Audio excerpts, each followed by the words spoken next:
जी। बंधुओं नमस्कार। अनुस्वार मंच से मैं डॉक्टर संजीव कुमार आज आपको फिर मिलवाने जा रहा हूँ एक हस्ती से, एक शख्सियत से जिनका नाम है नरेश नाज।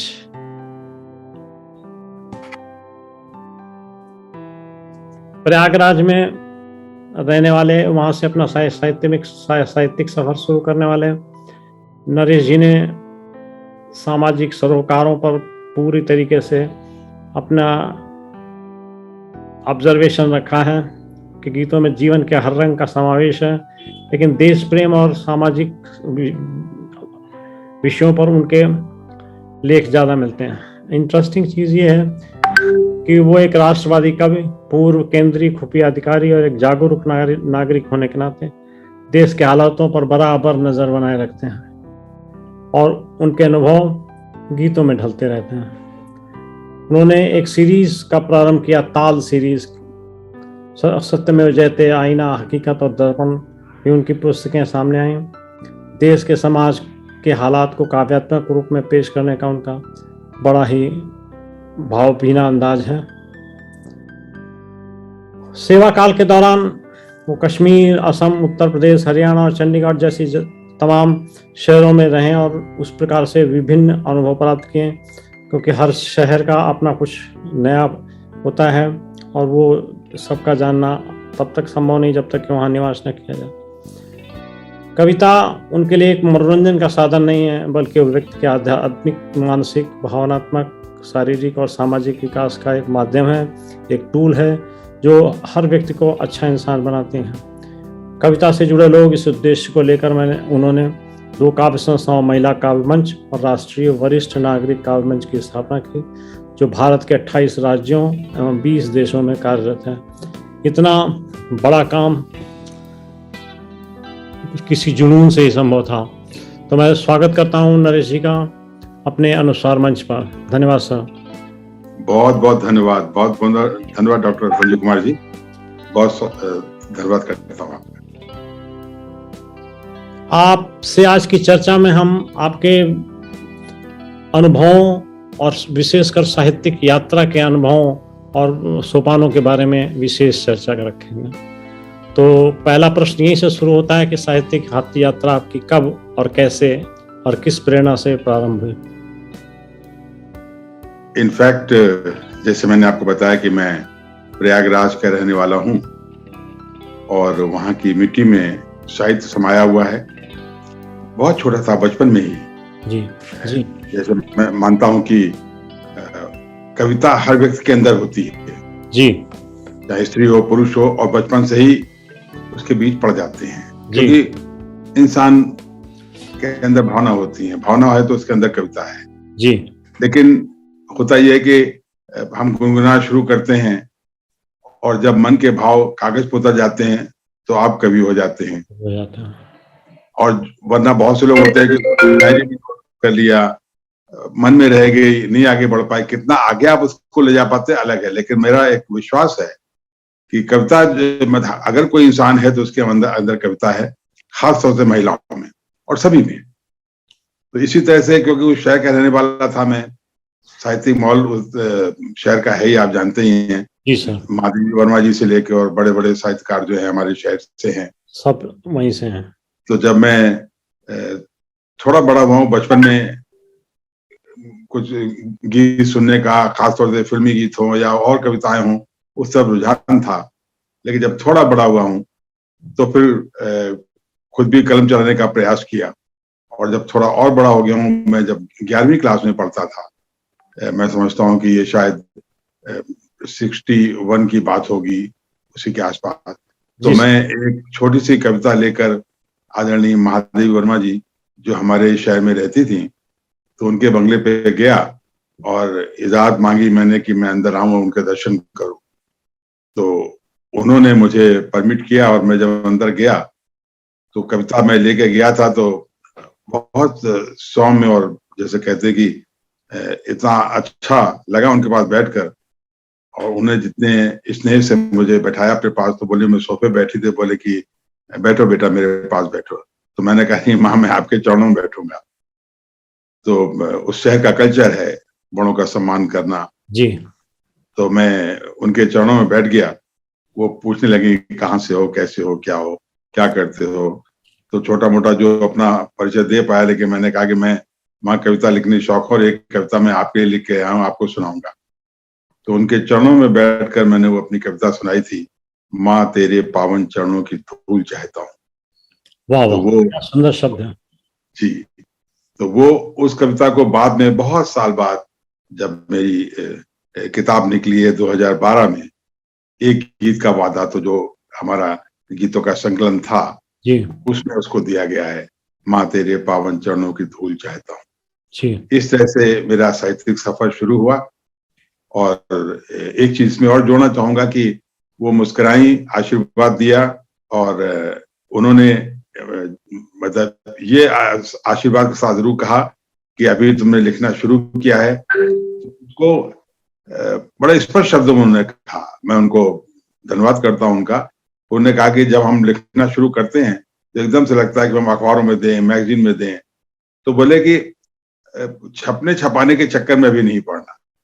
बोले जब तुम इसको लिखते रहोगे तो अपने आप, मैंने पूछा ना उनसे कि मतलब इसको कैसे आगे बढ़ाया जाए, तो उन्होंने हमको राय दी थी कि पढ़ो, अनुभव लो, और वो गीतों में लिखे जाएंगे। आपकी काव्यात्मक जो यात्रा है ऐसे चलती रहेगी, लेकिन जब थोड़े कुछ साल अपने आप गुजर जाएंगे तो आपको किसी से पूछने की जरूरत नहीं पड़ेगी, अपने आप आपको अनुभव मिलेगा। उनको आप जब दोबारा पढ़ेंगे तो वो ठीक होंगे। तो मैंने उस दिन तय कर लिया था कि ना मैं किसी मैगजीन में दूंगा और ना कहीं अखबार में दूंगा, ना कोई किताब छपाऊंगा, लेकिन अभी मैं लिखूंगा। लेकिन जो जो लिखूंगा वो मंचों पर जरूर जाए, क्योंकि मंच एक सशक्त माध्यम है, उस वक्त भी होता था, आज भी है। कि आज मेरा मानना यह है कि अगर कविता खाली आपकी किताबों में लिख के रह गई या डायरी में रह गई तो उसका असली मकसद तभी पूरा होता है जब वो लोगों तक पहुंचे। तो इस तरह से साहित्यिक यात्रा हमारी प्रयाग से शुरू हुई, प्रयागराज से। प्रयागराज साहित्य का उद्गम जैसा शहर रहा है। जी जी बिल्कुल। तो पहली कविता कब प्रकाशित हुई आपकी? मैंने बताया ना कि पूरा एक संकलन निकला था मेरा। अच्छा। और जब बहुत कुछ लिखा जा गया तो आप समझे कि 1947 में मेरा जन्म हुआ है और 2011 में मेरा पहला संकलन निकला गुजारिश के नाम से। तो जो कुछ भी इस बीच में लिखा गया था, और वो छपने का भी सिस्टम ये हुआ कि जैसे मंचों में मैं करीब 50-55 सालों से मंचों पे रहा हूँ। जी। तो क्योंकि केंद्रीय खुफिया विभाग में था तो पूरे देश में घूमता था, साहित्यकारों से मिला। वो एक शौक था साहित्यकारों से मिलना। लोगों की इच्छा होती कि मैं इस नेता से मिले, यहाँ जाएं, उससे मिले। मुझे जब मौका मिलता तो मैं अच्छे साहित्यकारों के दर्शन जरूर करता था कि उनसे मुझे प्रेरणा मिलती थी और सीखने का मौका मिलता था। और अपने गीतों को सुनाने,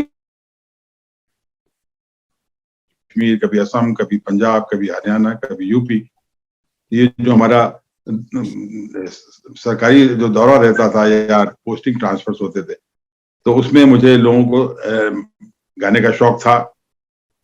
माँ सरस्वती की कृपा है कि अभी भी गीत चल रहे हैं हमारे, और आवाज भी चल रही है, और जी। धुनें अपनी रहती हैं। तो इस तरह से अपने गीतों को सुनाने का मौका मिलता रहा। तो इस तरह से पहली जो हमारी, जब तमाम इकट्ठे हो गए तो हमारे एक मित्र हैं डॉक्टर चंद्रमणि जी। तो और वो भी साहित्यकार हैं, और डॉक्टर पुष्पा सिंह। तो उनकी सानिध्य में हम लोग रहे। बच्चे थे मेरे लिए वो लोग, लेकिन बहुत आदर करते थे और मेरे बड़े जबरदस्त फैन थे वो लोग। जी। तो उन्होंने फिर वो एक बार बोले कि नहीं सर, आपको निकालना है किताब आपको। उनकी एक संस्था थी, उनकी संस्था से ही मैं जुड़ा था जी। संरक्षक होकर। तो कार्यक्रम होते रहते थे, तो वो जबरदस्त फैन थे। तो एक दिन उन्होंने कहा कि नहीं सर, आपके पास हमको, आपने बहुत कुछ लिखा है और आपको किताब निकालना है। मेरी श्रीमती जी भी जो है, बड़े मजे की बात बताऊं, वो महादेवी वर्मा जी की स्टूडेंट रही है मेरी श्रीमती जी। वाह वाह वाह। तो उनका नाम है श्रीमती नियति भारद्वाज। हाँ। और मैं नरेश नाज लिखता हूँ, नाज मेरा तखल्लुस है, लेकिन नरेश गुप्ता मेरा नाम है। तो जो क्योंकि वो श्रीमती माधवी वर्मा की स्टूडेंट रही हैं, तो उनको साहित्य का काफी ज्ञान है जी। जो मेरी श्रीमती जी को ज्ञान है उसके सामने मैं अपने ज्ञान को कहीं नहीं रखता, लेकिन उनके ज्ञान का मैंने फायदा पूरा पूरा उठाया है। डिस्कशन होता है, बातचीत होती है, और मेरी किसी भी कविता की पहली श्रोता वो होती है। अच्छा। तो जी, जो जब वो एक बार सुन लेती तो हमको लगता है अब ये मंचों पे जा सकता है और इसको लोग एक्सेप्ट करेंगे, खुश होंगे सुनकर। तो वो डॉक्टर चंदमनी और डॉक्टर पुष्पा सिंह जी मेरे लिए बच्चों की तरह थे वो। तो एक दिन वो घर जो है आ गए मेरे पटियाला पंजाब में, जब मैं रिटायर हो चुका, रिटायरमेंट से पहले बहुत व्यस्त, आप जानते हैं केंद्रीय खुफिया विभाग में था मैं, तो 24/7 की नौकरी है जी, एग्जैक्टली। तो मतलब लेकिन अपना एक साहित्य का शौक भी था, तो इससे मुझे मदद तो मिलती थी अपने काम को करने में। जो अनुभव पूरे देश में लिए और अपने डिपार्टमेंट के थ्रू, तो वो भी कविता में आए। तो डॉक्टर चंदमनी और डॉक्टर पुष्पा सिंह दोनों जो हैं वो हमारे घर पटियाला आए, और श्रीमती जी ने और उनने मिलके जितना भी वर्षों में, कह ली कि 50 वर्षों में जो लिखा गया था वो सारा छांटा बैठ के, और वो लोग तय करके। मेरा काम एक था कि उन लोगों को गरम गरम चाय बना के पिलाना, और या बीच में बताने खान बन गया तो खा रहा, लेकिन सारा सिलेक्शन उनका था तीनों का। तो उन्हें निकाला कि मतलब पहला संकलन में क्या क्या जाए, तो उसमें सारा मिक्स्ड होता है, आप जानते हैं, सामाजिक भी है, देशभक्ति भी है, श्रृंगार भी है, तमाम मतलब कोई विषय छूटा नहीं है। तो उन लोगों ने उनको इकट्ठा किया, तो मतलब तय ये हुआ कि पहला संकलन जो है जी सर, वो गजल गीत का दिया जाए, जिसमें श्रृंगार और जो भी इस तरह के उसका अलग छपे, और जिसमें मदानी देश समाज है उसका अलग छपे। जी।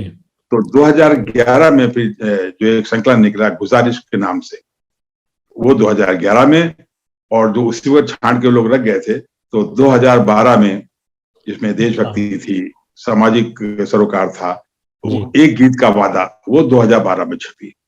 तो इस तरह छपने छपाने का काम शुरू हुआ हमारा। इसी समय मैं एक टिप्पणी या अपनी इंफॉर्मेशन दूंगा आपको। स्वागत कि मेरी पहली रचना 1975 में छपी। 15 साल की उम्र थी मेरी, 1975 में छपी। उसके बाद पढ़ाई और उसके बाद नौकरी। लिखते तो रहे लेकिन वो सब डब्बा बंद होता रहा। जी जी। तो अल्टीमेटली 2015 में मैंने नौकरी छोड़ दी।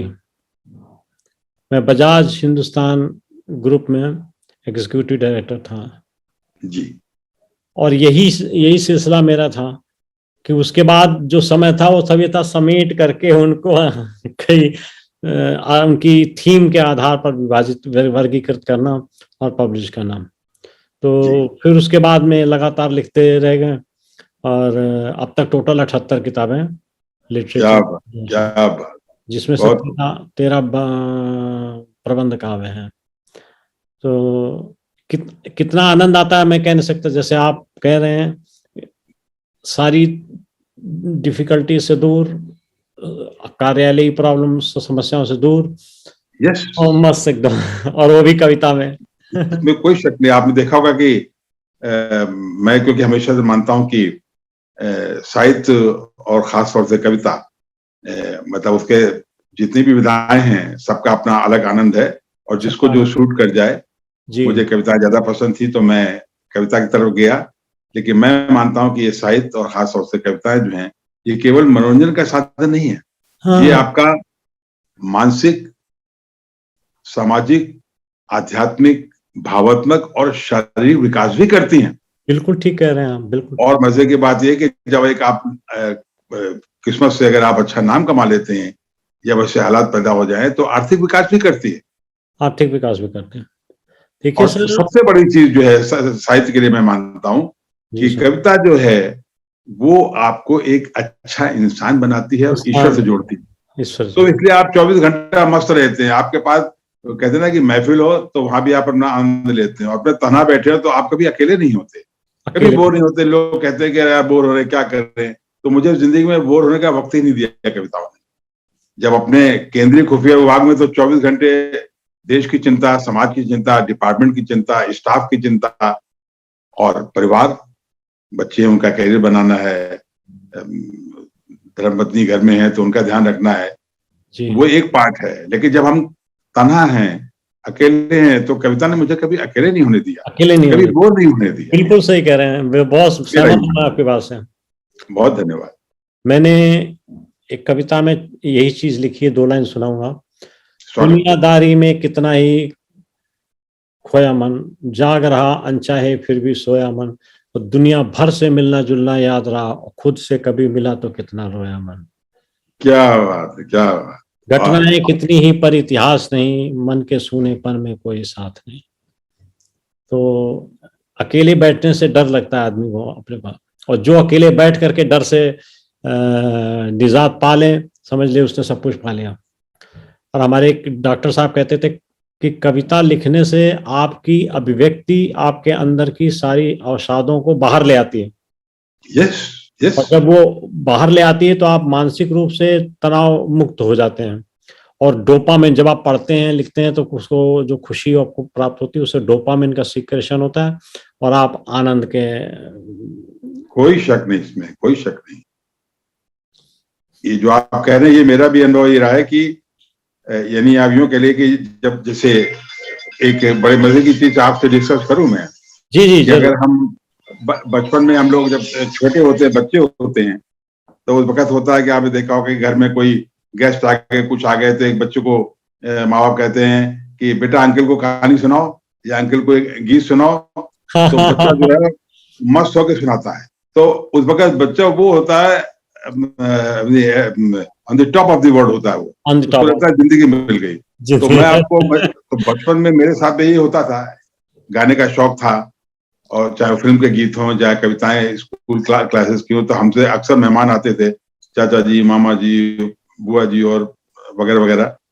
तो जो मैं मजे की जो बात शेयर करना चाहता हूँ आपसे कि जो मुझे आनंद उस वक्त आता था, नाउ आई एम 76, इस 76 साल की उम्र में भी जब मैं मंच पे होता हूँ तो बहुत आनंद आता है। पब्लिक तो आनंद ले ही रही है। ये मेरा सौभाग्य है कि लोग हमारे फैन है, पसंद करते हैं मेरी आवाज को, मेरी धुनों को, मेरे गीतों को। लेकिन मुझे खुद लगता है कि I am on the top of the world. आज भी वही आनंद हमको आता है। तो वो जो आपने कहा, मैं उसे आपसे सहमत हूं बात से। कभी मंच आपके साथ साझा करेंगे अगर मौका मिला तो? जी जरूर जरूर। तो साहित्य की एक विधा से तो आपका जुड़ाव अंतर्मन से हो गया, कविता जी। किसी और विधा में भी कोई काम किया आपने? नहीं कर पाया। ईमानदारी की बात है कि जब पढ़ते थे स्टूडेंट लाइफ में तो 2-4 कहानियां भी लिखने की कोशिश करी, लिखी भी, ठीक ठाक लगी। और तो और जब मैं एमए में पढ़ा था तो एक नॉवेल भी लिखा था एज बैक एज 1968। लेकिन कुछ तो शायद उधर हाथ नहीं इतना चल पाया। भावनाएं तो दोनों में काम आती हैं, अनुभव दोनों में काम आते हैं। बिल्कुल ठीक। लेकिन कविता की तरफ मैं क्यों गया कि क्योंकि जैसे मैं स्टूडेंट लाइफ में था तो भी बहुत व्यस्त रहता था।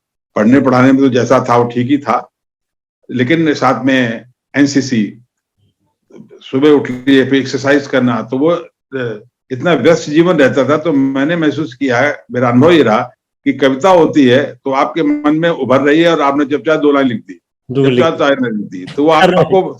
लेकिन कहानी और नॉवेल अगर आप लिखते हैं तो फिर आपको पूरा उसमें लिखना पड़ता है उसके अंदर। तो सच पूछे तो मेरा जॉब भी ऐसे ही रहा, स्टूडेंट लाइफ में जो लाइफ स्टाइल था हमारा, या रूटीन रहता था, तो उसमें मतलब और विधा पर ध्यान देने का वक्त नहीं चाहता। शायद थोड़ा बहुत कर पाता मैं, लेकिन मैंने कहा कि एक नॉवेल भी लिखा था, कहानी भी लिखी थी 2-4, लेकिन नहीं कर पाया। और कविता हम नहा रहे हैं बाथरूम में तो कविता लिख ली, अपना काम कर रहे हैं तो लिख ली, अंदर से निकलती है। हाँ, टहलते हुए लिख ली, अंतर्मन की चीज है। ट्रेन में आप सफर कर रहे हैं या मान लीजिए हम कहीं अपने ऑफिशियल टूर पे जा रहे हैं गाड़ी में, ड्राइवर गाड़ी चला, पीछे बैठे हैं तो हमें लिख के कविता भी लिख रहे हैं। तो ये काम जो है नॉवेल प्रो या और कुछ प्रोज लिखे आप, उसके साथ नहीं हो पाता है। तो इसलिए मैं और पे ध्यान नहीं दे पाया कि मैं एक गीतकार ही रहा मैं हमेशा, और उससे संतुष्ट हूं मैं। आई एम हैप्पी कि हमारी आपकी केमिस्ट्री अच्छी मिलनी चाहिए, क्योंकि मैं भी नहीं लिख पाया। मैं अभी तक गद्य लिखने का कई बार प्रयास किया, लेकिन गद्य में गाड़ी नहीं चल पाई। जबकि एक बात आपसे ये भी पता लगी थी कि जैसे एक स्वामी दोस्ता हमारे आपके बीच में है, महादेवी वर्मा जी भी हैं, वो भी आपकी प्रेरणा स्रोत रही हो, मेरी भी।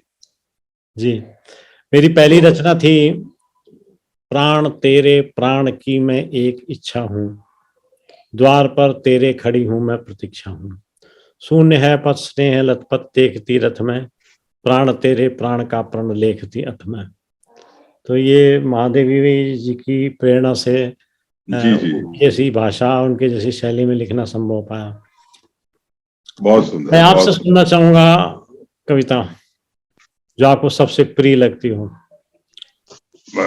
ऐसा है कि करीब 55 सालों में इतना कुछ लिखा गया है, तो किसी एक आध रचना को तो पकड़ पाना मुश्किल है, लेकिन यह है कि बातचीत के सिलसिले में मैं कुछ रंग बिखेरना चाहूंगा। जरूर सर। कि जो कुछ भी लिखा है तो उसको अलग अलग रंगों से आपको परिचित करा सकूं। जी सर। सबसे पहले तो मैं परिचय में अक्सर 4 पंक्तियां पढ़ता हूँ, मंच पे होता हूँ या कहीं इंटरव्यू में वगैरह में।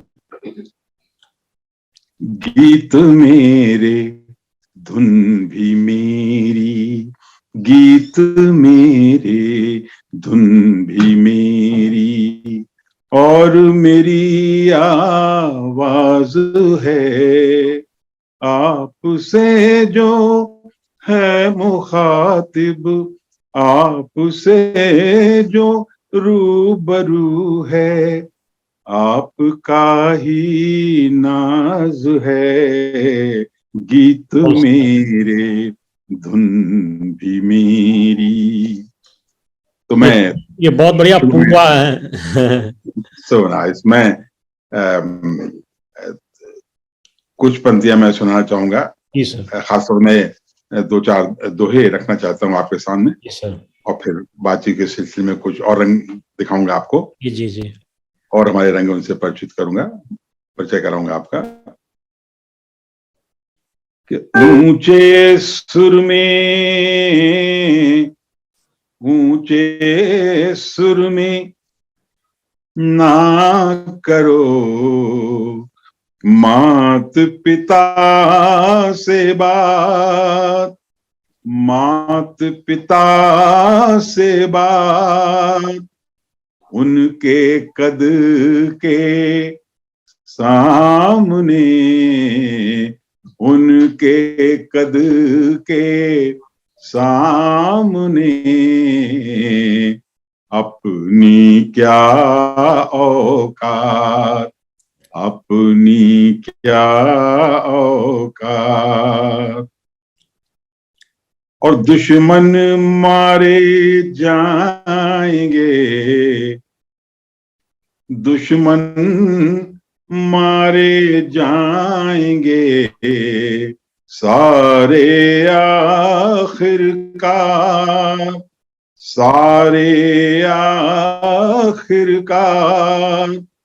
जाग रहा है देश में, जाग रहा है देश में, घर घर चौकीदार, घर घर चौकीदार। और 2 दोहे और देना चाहूंगा मैं। जी सर। कि भारत माँ के पूत में, भारत माँ के पूत में ऐसे भी हैं कपूत, ऐसे भी हैं कपूत। सेना के वो शौर्य का, सेना के वो शौर्य का मांगे आज सबूत, मांगे आज सबूत। और आज के हालात पर एक दोहा खास तौर देना चाहता हूँ, इसको बहुत पसंद किया जाता है मेरे कार्यक्रमों में, और आशा आपको भी अच्छा लगेगा। कि मैं ये मान के चलता हूँ कि मुझे अपना बचपन याद है। देश आजाद हुआ, उसी वक्त मैं पैदा भी हुआ था 47 में, लेकिन जब हम थोड़े बड़े हुए तो हम लोग को परिवार में कभी देखा ही नहीं हिंदू मुस्लिम तमाम डिफरेंट कास्ट के लोग साथ, हम लोग बच्चे बैठते थे जी, एक थाली में हम लोग खाते थे। कभी सिखाया नहीं गया कि कौन किस कास्ट का है, कौन क्या है। सब स्टूडेंट थे स्कूल में भी, चाहे वो किसी कास्ट का हो, किसी धर्म का हो। अगर तारीफ होनी तो बच्चों को शाबाशी एक सी मिलती थी, और जब पिटाई होनी मास्टर जी के तो वो भी एक सी होती थी। तो मतलब कहने के हम लोग कभी सिखाया नहीं गया। और उस वक्त जो भी नेताओं के कद हुआ करते थे उतने बड़े होते थे जी, कि इनको किसी कास्ट का सहारा लेने की जरूरत नहीं पड़ती इलेक्शन जीतने के लिए। जी, ये मैं अपने अनुभव शेयर कर रहा हूँ आपसे। वो लेकिन अनुभवी स्टेट्समैन होते थे। जी, कालांतर में ये हुआ कि नेताओं की ने यानी उनका वो स्टेटस नहीं रहा लोगों का। जब बड़े नेता चले गए देश के, तो वो स्टेटस उनका नहीं रहा कि वो अपने नाम से, अपने काम से वोट हासिल कर सके। तो उन्होंने आपस में भिड़ाना शुरू किया, जातिवाद। ये जाट एरिया, यहाँ जाट खड़ा कर दो, वो बनिया वहां बनिया बनिया खड़ा कर दो, यहाँ पर दलित यहाँ दलित खड़े कर दो, हिंदू मुसलमान को बढ़ा दो। और जो सबसे खतरनाक काम किया वो है कि वही कि एक धर्म को खुश करना, ताकि मतलब हमको वोट मिल जाए। तो मैंने इस पर एक दोहा लिखा था। मैं एक दोहे में अपनी बात कह देता हूँ कि भारत हिंदू का वतन, भारत हिंदू का वतन, मुस्लिम का भी धाम, मुस्लिम का भी धाम। अल्लाह अकबर मैं कहूँ, अल्लाह अकबर मैं कहूँ, तू बोले श्री राम, बोले श्री राम। बहुत सुंदर, बहुत सुंदर, बहुत सुंदर, बहुत सुंदर। मुझे लगता है कि आपको छंद में लिखने में ज्यादा आनंद आता है। जी, मुझे छंद में पूरा आनंद आता है। मेरी विधा वही है।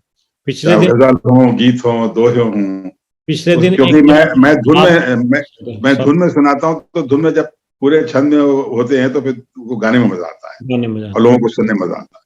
मैं ये कह रहा था, मैं पीछे दिन एक चर्चा में मैंने कहा कि छंद से छंद मुक्त हो गए और छायावाद की भावभीनी भाषा को छोड़ करके आप यथार्थवादी भाषा को लेकर के आ गए। इससे कविता का तो आपने एक तरीके से मरण हो गया। कविता तो मैं काफी हद तक आपसे एग्री करता हूँ। छंदों में, लय में पढ़ी जा सके, भले वो अनुप्रासिक ना हो, अलंकारित ना हो, लेकिन उसे लय तो जरूर लेना चाहिए। उससे एक डबल मजा आता है। मैंने मंचों पे देखा कि जब मैं सुनाता हूँ, मैंने कहा ना कि गीत मेरे, धुन भी मेरी और मेरी आवाज है, आपसे जो रूबरू है आपका ही नाज है, आपका ही नाज। तो जब हम अपने गीत सुनाते तो गीतों में जो भी दम है, उनके अंदर जो भी है, लेकिन जब उसको आप धुन में सुनाते हैं, और माँ सरस्वती ने 76 साल की आवाज, मतलब उम्र मेरी आवाज बरकरार रखी है, तो ये जब तीनों मिल जाते हैं तो 3 in 1 हो जाता है, तो श्रोताओं को बहुत आनंद आता है कविता का। जी, मेरा ऐसा मानना है। नहीं, मैं आपकी बात से सहमत हूँ। यही भाव मैं कोशिश करता हूँ छंद मुक्त लिखने की, तो फिर भी होता क्या, वो कोई ना कोई लय जरूर ग्रहण कर लेती है। मतलब ये मैं जरूर ऐड करना चाहूंगा आपकी इस बातचीत में कि ऐसा नहीं है कि जो छंद मुक्त लिखी जा रही है वो कविताएं नहीं, पूरी कविताएं बहुत गहरे भाव उसमें होते हैं, पूरा ज्ञान देते हैं। हाँ, मैं उसका पूरा सम्मान करता हूँ, लेकिन मेरा अपना जो तरीका है, जिसको जो भा जाए, दोनों की अपनी वैल्यू है। समाज को जागृत करना है, कविता से समाज को आनंदित करना है, और समाज को ज्ञान देना है, मार्गदर्शन करना है, तो कविता बहुत बड़ा अहम रोल अदा करती है। अब इस सिलसिले में आपकी कुछ कविता सुनना चाहूंगा जो आपने वीर रस पे या देश प्रेम पे जुड़ी। जरूर सुनाऊंगा। बहुत कुछ लिखा गया है। जैसे मैंने कहा था कि मैंने गुजारिश 2011 में और एक गीत का वादा 2012 में लिखी, लेकिन जो देश के हालात हो रहे थे, जैसे मैंने कहा कि अगर मैं कोई और एडवोकेट होता, डॉक्टर होता, इंजीनियर होता, तो शायद उन चीजों से उतना नहीं जुड़ पाता। कभी तो था ही, कभी करता क्या है, ऑब्जर्वेशन। जब आप जाते हैं, आप पोएट हैं, तो जहां जाएंगे वो जो अनुभव आप चाहे आप पे गुजरा हो या किसी को गुजरा हो, तो उसमें जो है जो आप अनुभव प्राप्त करते हैं अपनी कविता में डालते हैं। तो यहाँ मैं इंटेलिजेंस ब्यूरो में रहा, केंद्रीय खुफिया विभाग, आपको तो ये बड़ा सेंसिटिव महकमा है, आप जानते हैं। तो उसमें तमाम विषयों को डील किया, बहुत कुछ देखना होता है, बहुत कुछ समझना होता है और हर चीज को सीरियसली लेना होता है। ठीक बात है। और पूरे हिंदुस्तान में क्या असम, क्या कश्मीर, क्या पंजाब, क्या यूपी, क्या हरियाणा, तमाम स्टेट में पोस्टिंग्स रही, दौरों पे जाना पड़ा। तो वो जो तमाम अनुभव होता है उसने हमको कविता लिखने में बहुत मदद की है। तो मैं जैसे कहते हैं कि जब बचपन में आप शुरू करते हैं तो श्रृंगार से आमतौर पर शुरुआत होती है। मैंने भी बहुत लिखा, वो तरुणाई का काल होता है, तरुणाई का काल होता है। लेकिन जब मैं 1962 में जब चाइनीज वार हुई है जी, तो उसको जब देखा तो देशभक्ति की भावना, मतलब वो श्रृंगार जो देशभक्ति में बदल गया। ऐसा नहीं, श्रृंगार तब भी लिखा, अब भी लिखता हूँ। शायर होता है, पोएट हमेशा सब कुछ लिखता है। तो अब हम सामाजिक सरोकार से ज्यादा जुड़े और तो 2014 आते हैं, लिखा तो बहुत कुछ, क्योंकि समय ज्यादा नहीं है, लेकिन मैं थोड़ा थोड़ा आपको परिचय कराना चाहता हूँ कविताओं से अपनी। तो जब मैं समय अपने पास फ्री है जी, 2014 आते आते मुझे महसूस हुआ कि रिटायर हो चुका था, समय भी था मेरे पास। तब हमको लगा कि मतलब नहीं कुछ काव्यात्मक, क्योंकि कविताओं का और जब आप उसको धुन में सुनाते हैं तो उसका असर होता है। हर युग में मार्गदर्शन किया कवियों ने। आप देखते हैं चाइनीज वार हुई, पाकिस्तान वार हुई या और समस्या आती है, जब गीत के माध्यम से आप समाज को जल्दी गाइड कर पाते हैं। जो बड़े बड़े नेता 2-2 घंटे के भाषण नहीं कर पाते हैं, आप एक दोहे में या अपने एक कविता के अंदर अपनी बात कह देते हैं और पब्लिक उसको पसंद करते हैं, वहां तक पब्लिक के अंदर तक पहुंचती है। तो 2014 में मैंने जो जब लाए थे तो उस वक्त हमने लिखा था कि एक सीरीज शुरू की थी। लिखा तो एक ही गीत था, लेकिन वो सीरीज बन गई और वो सीरीज ऐसी बनी कि ताल सीरीज से अब तक उसमें 7 किताबें प्रकाशित हो चुकी हैं। 100 बंद हैं, 100, 110, 105 और 7 प्रकाशित हो चुकी हैं, 3 अंडर पब्लिकेशन है और 11वीं जो है लिखी जा रही है। वो 11वीं पर सर मेरा नाम लिख देना जी। So nice, so nice. तो हमारे जो कुछ सीनियर मित्र हैं या जो गुरु समान है, उनसे मैंने ये मुझे पता लगा है कि वो कहते हैं कि देश का इतिहास प्रोज में तो बहुत कुछ, जो कुछ घटती है आप देखते हैं, तो चाहे वो बड़े बड़े राइटर्स हों, बड़े बड़े लीडर्स हों, रिटायर हो जाते हैं, देश में हो विदेश में हो, दे राइट इन प्रोज।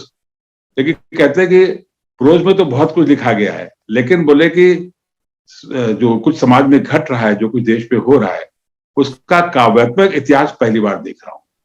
तो मैं खाली कुछ थॉट्स आपको पेश कर रहा हूं कि जब देश के हालात 14 से पहले जब मैंने महसूस किया तो उस पर लिखा था, इसी ताल सीरीज में शुरुआत की थी। राम भरोसे रोटी हो गई, राम भरोसे रोटी हो गई, शाम भरोसे दाल, महंगाई आकाश में पहुंची, जनता है बेहाल, राम भरोसे रोटी हो गई। एक बात तो अभी तलक ना मेरे समझ में आई, कमी नहीं है किसी चीज की, फिर भी है महंगाई, फिर भी है महंगाई, फिर भी है महंगाई, औंधे मुंह तो गिरा रुपया, औंधे मुंह तो गिरा रुपया, डॉलर माला माल, डॉलर माला माल, लगे अगर मैं सच कहता हूं तुम भी देना ताल, मेरे प्यारे देशवासियों। तो जो वहां से शुरू किया था 14 से, तो पूरी एक किताब निकली राम भरोसे। बहुत बढ़िया। तो राम भरोसे में पूरे उसमें 110 बंद हैं किताब, देश के हालात जो 14 से पहले रहे जी। तब इलेक्शंस आए, गीत मंचों पे जाते थे, लोग सुनते थे। लेकिन 14 के बाद फिर हमने वही जो लिखा था कि राम भरोसे रोटी हो गई, शाम भरोसे दाल, तो फिर ताल बने ली है 14 के बाद, और उससे बहुत कुछ लिखा गया है। आप सोचे कि 100 बंद है, तो अब तक 1100 से ऊपर बंद हो चुके हैं। तो जब मंचों पे जाता हूँ कार्यक्रम में, तो उन हालात में कुछ बंद मैं पेश करता हूँ। तो मैं जो ताल सीरीज की बुक्स हैं उससे मैं दे रहा हूँ। जी सर। मेरे प्यारे देशवासियों, मेरे प्यारे देशवासियों, सुनो देश का हाल। लगे अगर मैं सच कहता हूं, तुम भी देना ताल। मेरे प्यारे देशवासियों, हिंदू मुस्लिम सिख ईसाई साथ रहें तो सुख है, लेकिन राम कचहरी जाएं इसका हमको दुख है, इसका हमको दुख है। अरे सब जग जाने कहाँ हुए थे, सब जग जाने कहाँ हुए पैदा दशरथ के लाल। लगे अगर मैं सच कहता हूं, तुम भी देना ताल। मेरे प्यारे देशवासियों, एक रास्ता दिखा रहे थे हमको बापू गांधी, और दूसरी ओर चली थी नेताजी की आंधी, नेताजी की आंधी। मिली नहीं हमको आजादी, मिली नहीं हमको आजादी, बिना खड़क बिन ढाल। लगे अगर मैं सच कहता हूं, तुम भी देना ताल। मेरे प्यारे देशवासियों, चीन मदारी बना हुआ है पाकिस्तान जमूरा, चीन मदारी बना हुआ है पाकिस्तान जमूरा। एक अंधा एक कोढ़ी मिलकर हो गया जोड़ा पूरा, हो गया जोड़ा पूरा। खाओ कसम अब नहीं खरीदें, खाओ कसम अब नहीं खरीदेंगे हम चीनी माल। लगे अगर मैं सच कहता हूं, तुम भी देना ताल। मेरे प्यारे देशवासियों, पाकिस्तान ने कर रखा था मुश्किल सबका जीना, पाकिस्तान ने कर रखा था मुश्किल सबका जीना। आखिर दिखा दिया सेना ने, आखिर दिखा दिया सेना ने 56 इंच का सीना, 56 इंच का सीना, 56 इंच का सीना। करके सीमा पार मचाया, करके सीमा पार मचाया फौज ने बड़ा धमाल। लगे अगर मैं सच कहता हूं, तुम भी देना ताल। मेरे प्यारे देशवासियों, मांग रही सरकार से देखो सारे देश की जनता, मांग रही सरकार से देखो सारे देश की जनता। खत्म करो अब युद्ध के द्वारा पाकिस्तान का टंटा, पाकिस्तान का टंटा। 47 से बना हुआ है, 47 से बना हुआ है जो जी का जंजाल। लगे अगर मैं सच कहता हूं, तुम भी देना ताल। मेरे प्यारे देशवासियों। और एक बंद बाकी बाद में सुनाऊंगा, लेकिन जो इसी कविता से इसी गीत के लय में है कि यार देखना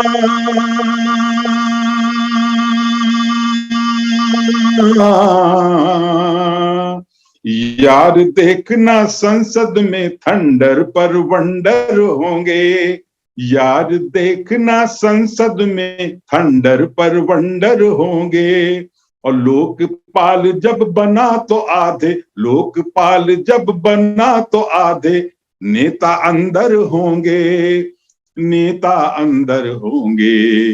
लोकपाल को नेताओं ने, लोकपाल को नेताओं ने बना दिया फुटबॉल।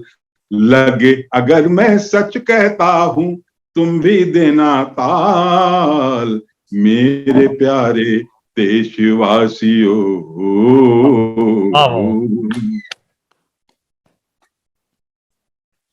सस्वर गायन में आनंद आता, झूम उठते हैं। और आपने बिल्कुल वास्तविक परिस्थितियों को कविता में सम्मिलित किया है। तभी हमारे कोई सीनियर फ्रेंड्स कहते हैं कि जिनसे मैंने सीखा है, वो कहते हैं कि बहुत कुछ देश के बारे में लिखा जा रहा है, प्रोज में लिखते हैं, लेकिन मोस्टली प्रोज में ही है। ये कहते हैं काव्यात्मक इतिहास पहली बार लिखा जा रहा है। 11 बुक्स निकल चुकी हैं। अभी आप बातचीत दौरान में कुछ और भी मैं ताल से बंद सुनाऊंगा, और बाकी तो हमारी बातचीत चली रही है। कुछ और भी अच्छा लगा तो आपको सुनाऊं। तो ये जो विषय वस्तु आप अपनी कविता की चुनते हैं, इसमें मूल भावना या मूल तथ्य क्या रहता है, या कहना चाहिए मूल आधार क्या रहता है? आधार ये कि देखिए, किसी विषय को हम नहीं चुनते, विषय तो अपने आप आपके सामने आते हैं। आप सुबह उठते हैं, कहीं निकलते हैं, किसी से बात करते हैं, कहीं ट्रेवल कर रहे हैं, अपने जॉब में है, उस सिलसिले में जो भी आप देखते सुनते हैं, तो मूल भावना तो यही है कि मतलब कहते हैं कि प्रेम से बड़ी भावना कोई नहीं है। चाहे वो माँ बाप के लिए हो, पत्नी के लिए हो, मित्र के लिए हो, देश के लिए हो, समाज के लिए हो। हम व्यक्त कहते हैं हमारे अंदर भावना है, तो प्रेम तो भरा पड़ा है हम अंदर। वही हमको गाइड करता है, वही हमको विषय भी देता है। इसलिए मैंने कहा कि जैसे हम आप बचपन में, जैसे मैं थोड़ा बड़ा हुआ तो हमारी जो माँ के प्रति प्रेम रहता है बच्चों को, हमारी बड़ी बहन थी, वो हमारी गुरु थी, हमारी प्रेरणा स्रोत रही हैं। आज मैं अपने को जहां पाता हूँ, मुझे कहीं लगता है कि उनका बनाया हूं मैं जी। तो उस वक्त भी मतलब जब पहला गीत ही हमने अपनी बड़ी बहन पे लिखा था, तो वो भी उसको है प्रेम हो, तो वही आगे बढ़ता रहता जब समाज से मुड़ता है। लेकिन ये मानता हूँ कि प्रेम फिर ईश्वर के प्रति, भजन भी लिखे मैंने, कभी मौका लगा तो अभी मैं आपको 2-4 लाइन भजन भी आपके सामने पेश करूंगा। जरूर सर। लेकिन जो सबसे बड़ा प्रेम है वो देश के प्रति है। देश कहते हैं देश है तो हम है, हमारा देश के बिना हम कहाँ हैं। ठीक बात है।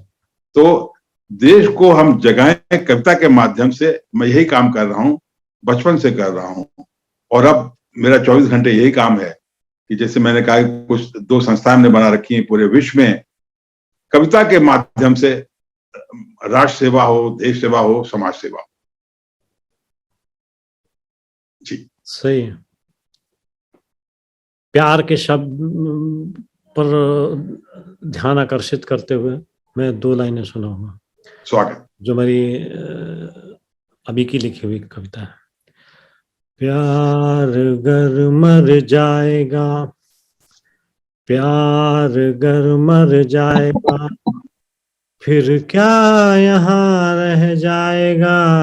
प्यार गर मर जाएगा, फिर क्या यहाँ रह जाएगा। प्यासी धरती और सिसकता आसमां रह जाएगा, प्यार गर मर जाएगा। क्या बात, क्या बात। थोड़ी लंबी है कविता, बट मुखड़ा सुनाया। बहुत सुंदर। तो सामाजिक परिवेश से ऐसा मेरी समझ में आया कि आप सूक्ष्म तरीके से आप देखते रहते हैं घटनाओं का घटना, लोगों के बारे में और देश काल वातावरण के बारे में, तो आपकी विषय वस्तु वहीं से स्वयं निकल आती हैं। सामाजिक परिवर्तनों में या सामाजिक परिवेश के परिवर्तनों में आपको क्या लगता है, किस तरीके से आप उनको डील करते हैं अपनी कविता में? मैंने कहा ना कि एक कवि होने के नाते तो जो कुछ भी समाज में हो रहा है, अच्छा हो रहा है, बुरा हो रहा है, जिससे जो मुझे हिलाता है, ज्वलित करता है, सुखी करता है या दुखी करता है, मैं कविता के माध्यम से कहने की कोशिश करता हूँ। एक गीत में देना चाहता हूँ एक गीत का वादा से। जी जी। टाइटल किताब पे यही बना, बाद में फिर उसमें तमाम गीत आए उसमें जी। कुछ बन दे रहा हूं मैं, और वही गीत मेरे धुन भी मेरी और मेरी आवाज है, पेश करता हूँ। मेरा तुमसे एक गीत का वादा है, मेरा तुमसे एक गीत का वादा है, लेकिन इसमें बस थोड़ी सी बाधा है। इस समाज को हमने ऐसे रचना है, धर्म जात भाषा के विष से बचना है। अभी शहीदों का सपना तो आधा है, अभी शहीदों का सपना तो आधा है। मेरा तुमसे एक गीत का वादा है, लेकिन इसमें बस थोड़ी सी बाधा है। खुशियों से हर बस्ती को आबाद करो, खुदगर्जी में समय नहीं बर्बाद करो। नफरत का क्यों ओढ़ा हुआ लबादा है, नफरत का क्यों ओढ़ा हुआ लबादा है। मेरा तुमसे एक गीत का वादा है, लेकिन इसमें बस थोड़ी सी बाधा है। दलित मुस्लिमों पिछड़ों को हम समझाएं, दलित मुस्लिमों पिछड़ों को हम समझाएं। नेताओं के झांसे में ये ना आए, अरे कुर्सी की खातिर आरक्षण लादा है, कुर्सी की खातिर आरक्षण लादा है। मेरा तुमसे एक गीत का वादा है, लेकिन इसमें बस थोड़ी सी बाधा है। मेरी सुन लो रामचंद्र अल्लाह रखा, मंदिर मस्जिद के झगड़े में क्या रखा। ईश्वर को इनसे दुख होता ज्यादा है, ईश्वर को इनसे दुख होता ज्यादा है। मेरा तुमसे एक गीत का वादा है, लेकिन इसमें बस थोड़ी सी बाधा है। आज विदेशी हमें दोबारा बांट रहे, अपने धन बल से है हमको चाट रहे। और पड़ोसी देश भी बनता दादा है, और पड़ोसी देश भी बनता दादा है। मेरा तुमसे एक गीत का वादा है, लेकिन इसमें बस थोड़ी सी बाधा है। और बातचीत तो उनसे एक ठिठोली है, बातचीत तो उनसे एक ठिठोली है। उग्रवादियों का इलाज बस गोली है, दहशतगर्दों का इलाज बस गोली है। मतलब मेरी बात का सीधा सादा है, मतलब मेरी बात का सीधा सादा है। मेरा तुमसे एक गीत का वादा है, लेकिन इसमें बस थोड़ी सी बाधा है। और अंतिम बंद पे तवज्जो खास चाहूंगा आपकी सर। कि वीर शिवाजी राणा की संतानों की, वीर शिवाजी राणा की संतानों की, भगत सिंह आजाद जैसे परवानों की, भारत माँ के प्यारे वीर जवानों की, और उन्हीं पुराने आजादी के गानों की। वंदे मातरम, वंदे मातरम, वंदे मातरम, वंदे मातरम। उन्हीं पुराने आजादी के गानों की पहले से भी आज जरूरत ज्यादा है, पहले से भी आज जरूरत ज्यादा है। मेरा तुमसे एक गीत का वादा है, बहुत सुंदर, बहुत सुंदर। मेरा तुमसे।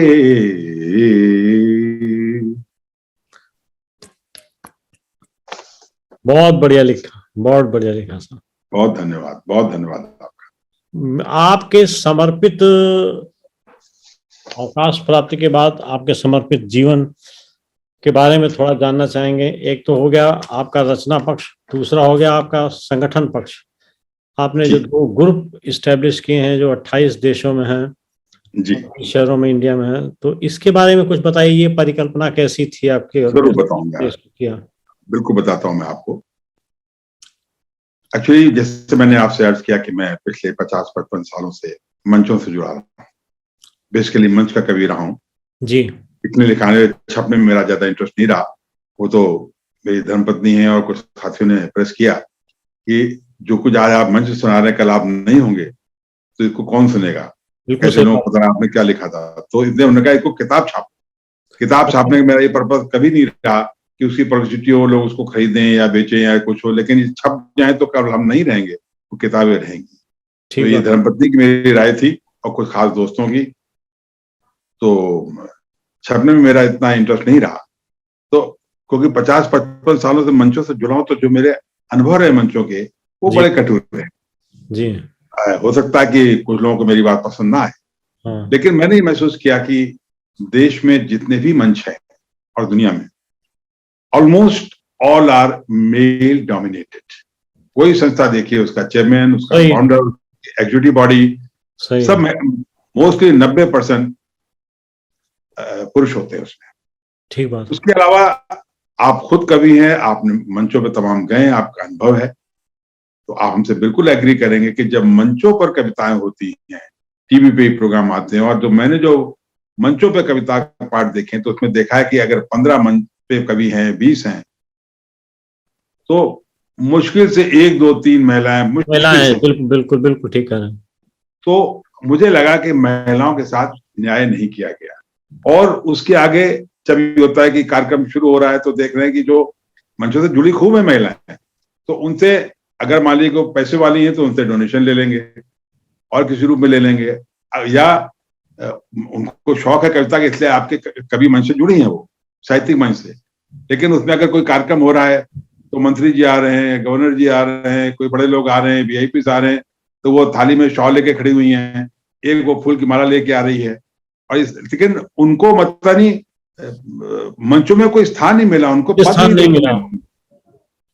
तो मुझे बड़ी कोफ्त होती थी, और सबसे ज्यादा कोफ्त तब होती थी, निश्चित डॉक्टर साहब आपका भी अनुभव ही रहा होगा, निश्चित तब हमको कोफ्त होती थी कि जब मंचों पे कार्यक्रम चल रहा है और बड़े बड़े कवि हमारे बैठे हैं और जो 2-3 महिलाएं अगल बगल बैठा रखी उनने कविता के लिए पाठ के लिए आई बेचारी, तो जो कविता जब पाठ हो रहा है पब्लिक सामने 500, 1000, 2000 लोग बैठे हैं, तो उसमें जो हंसी मजाक हो रही, तो हमारी जो मंचों पे हमारी बैठी हैं, बेटियां हैं, बहनें हैं, हमारी मित्र हैं, कवित्रियां, हम उन पर कटाक्ष कर रहे हैं। यस, कई बार तो संवाद हो जाता है।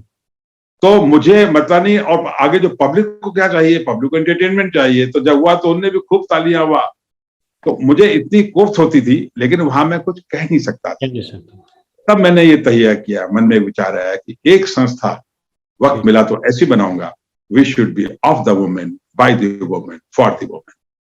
तो महिला काव्य मंच की स्थापना हमने 2017 22 जनवरी को की है हमने, और वो पटियाला पंजाब से ऐसे कुछ साथी बैठे, संस्था हुई, इसमें मेरी जो ट्रस्टी है बेटी हमारी, और मेरी धर्मपत्नी का बहुत बड़ा रोल है गाइड करने में। और वो संस्था पटियाला पंजाब से 10-5 लोगों के लेके शुरू हुई थी और एक शहर से चलती गई। सबसे बड़ी एक चीज जो खास बता रहा हूँ कि ये संस्था बढ़ क्यों पाई, वरना लोग कहते थे कि मतलब ये संस्था कोई भी चलती है तो ऐसे महिलाओं के साथ नहीं चलने वाली, तो क्योंकि महिलाएं जो है अगर आप को जोड़ना बड़ा मुश्किल काम है जी, जैसा माहौल है हमारा, तो मैंने कहा कोई बात नहीं, हम प्रयास करते हैं। तो वो इसमें एक तो जैसे हमने कहा 3 बातें हैं जो बिल्कुल इसको अलग करती दुनिया की तभी संस्थाओं से, इसीलिए संस्था आज दुनिया भर में फैली है। तो मैं खासतौर पर आपसे शेयर करना चाहूंगा, number 1, of the women, by the women, for the women, ये देश की पहली संस्था है। नंबर 2, जितनी भी पदाधिकारियां हैं जिले लेवल पर, प्रांत लेवल पर, राष्ट्र लेवल पर, अंतर्राष्ट्रीय स्तर पर, सब महिलाएं। I am just a father figure, मेरा लोग सम्मान करते हैं, मैंने लोगों को बस एक फादर फिगर का आशीर्वाद देता हूं, सबको जोड़ने का प्रयास किया है, मोतियों को ढूंढने का प्रयास किया है जी। लेकिन मेरा पद केवल एक संस्थापक चेयरमैन हूं, मेरे पास कोई पद नहीं है, सब संस्था को चलाने वाली सब महिलाएं। और तीसरी चीज, कोई जो हमारा बेसिक हमारा जो माध्यम है कविता पाठ का, गोष्ठियां होती हैं पूरे विश्व में, जहां जहां हम पहुंच सकते हैं। पटियाला शहर से शुरू होकर आज हम पूरे देश में पहुंचे हैं, पूरे विश्व में पहुंचे हैं। तो उन कविता पाठ जब गोष्ठियां होती है तो ये भी आपका अनुभव होगा कि जब कोई गोष्ठी होती है, जब कोई कार्यक्रम होता है, तो सीनियर कवि जो बैठ जाते तो 1 घंटे से पहले मंच नहीं छोड़ते और जो बाकी जूनियर बैठे होते सोचते मेरा नंबर कब आएगा, और अक्सर होता उनका नंबर आता ही नहीं। मैंने जब आया तो दर्शक चले गए और सबसे पहले जो सीनियर थे वही उठ के चले तो ये मैं पूरे अपने जीवन की, हो सकता मेरी बातें कुछ लोगों को पसंद ना आए, लेकिन ये सच्चाई है। जब इंटरव्यू में बैठा हूं तो मैं आपसे डॉक्टर साहब जो कहूंगा सत्य कहूंगा। तो मैंने एक ये नियम बदला कि महिला काव्य की गोष्ठी में सबसे छोटी कवित्री 15 साल की है और सबसे बड़ी कवित्री 85 साल की है, चाहे वो जिले के अध्यक्ष हो, प्रांत की हो, या अंतर्राष्ट्रीय स्तर पर हमारी ग्लोबल प्रेसिडेंट है श्रीमती मधु चोपड़ा, कोई भी हो, सेंट्रल कमेटी के लोग हों, स्टेट बॉडीज के लोग हों, जब गोष्ठी में बैठेंगे तो सब केवल एक कविता सुनाएंगे, चाहे 15 साल की बच्ची हो चाहे 50, उसमें 2 कविता की परमिशन नहीं, 2 कविता की परमिशन है। सब लोग 3-4 मिनट 5 मिनट लेकर अपनी अपनी एक कविता सुनाएंगे, घंटे 1.5 घंटे 2 घंटे गोष्ठी चलती है, ज्यादा से ज्यादा लोगों का प्रतिभागिता हो सके। बिल्कुल, यानी अगर मान लीजिए हमारे यहाँ ये होता है कि अगर मान लीजिए 30 कवित्रियां गोष्ठी में है, 50 हैं, 40 हैं, 15 हैं, 20 हैं, तो वो कविता पाठ सबका होगा और सबको बराबर समय दिया जाएगा। And last not the least, वो है कि ये विश्व की पहली संस्था है, लोग कहते हैं, मुझे इतना ज्ञान नहीं है लेकिन लोगों ने कहा है, मित्रों ने बताया है जो जानते हैं इस बारे में, कि जो ग्राउंड पर काम कर रही है, खाली ये नहीं कि फेसबुक पर काम कर रही है या नाम रख लिया कि अंतरराष्ट्रीय और फलाना ढिमाका के 4 लोग इससे जुड़े नहीं है, 4 शहरों में उसकी ब्रांच नहीं है, लेकिन महिला काव्य मंच में ये भी एक बड़ा इसकी खासियत है कि आप कि ये पहली संस्था है जिसमें ना कोई डोनेशन लिया जाता है, ना कोई मेंबरशिप फीस होती है। आओ कविता पाठ करो, कविता से जोड़ो, कोई छोटा बड़ा नहीं है।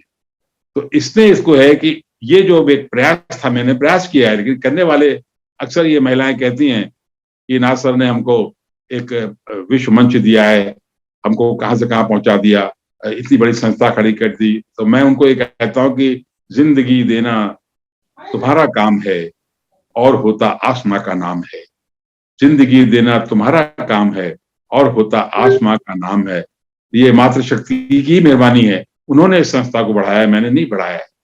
बस मेरा नाम हो जाता है कि नाथ सर चेयरमैन है, बुजुर्ग हैं, बड़े हैं, वो मेरा सम्मान करते हैं, लेकिन ये मातृशक्ति को नमन करता हूँ आपके इस इंटरव्यू के माध्यम से कि संस्था उनकी बनाई।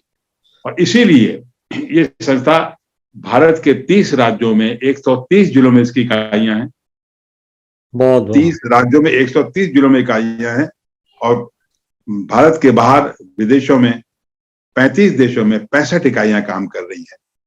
केवल यूएसए में 16 इकाइयां, और केवल काम एक कविता कविता कविता, कविता से जुड़े लोग, नो पॉलिटिक्स, कोई कमर्शियल नहीं।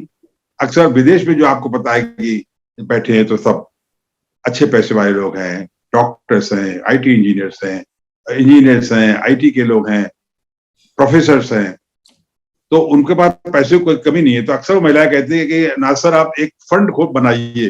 हम कहते हैं कि बेटा किस बात के लिए फंड चाहिए, कविता करनी हमने, अभी ऑनलाइन हो रहा है। 2 तरीके, एक ऑनलाइन तरीका है, दूसरा ये कि कोविड नहीं था तो हम लोग अपने घरों में बैठ के, ड्राइंग रूम में, किसी के घर ऐसे कर। जैसे पहले आपको याद होगा कि जो हमारे जो नीरज जी का जमाना होता था, माधवी जी का जमाना, डॉक्टर भारती का जमाना होता था, तो घरों में गोष्ठियां होती थी। स्कूल कमरा मिल गया, कोई रेस्टोरेंट हो गया, घर की छत मिल गया, बगीचा मिल गया। ठीक बात है। तो इस कारण से ये संस्था महिला काव्य मंच की स्थापना हुई, आज बढ़ रही है। एक सेक्टर और छूटा हुआ था, वो था सीनियर सिटीजन का। चलिए मैं सीनियर सिटीजन हूं तो जुड़ सकता हूं। तो मतलब जो सीनियर सिटीजन थे उनके लिए मेरे मन में था कि जितनी कविताएं उनके अंदर भरी पड़ी वो तो है ही कहीं नहीं, और उन पे समय भी है। ठीक बात है। लेकिन तो वो एक संस्था मैंने करी, वरिष्ठ नागरिक काव्य मंच।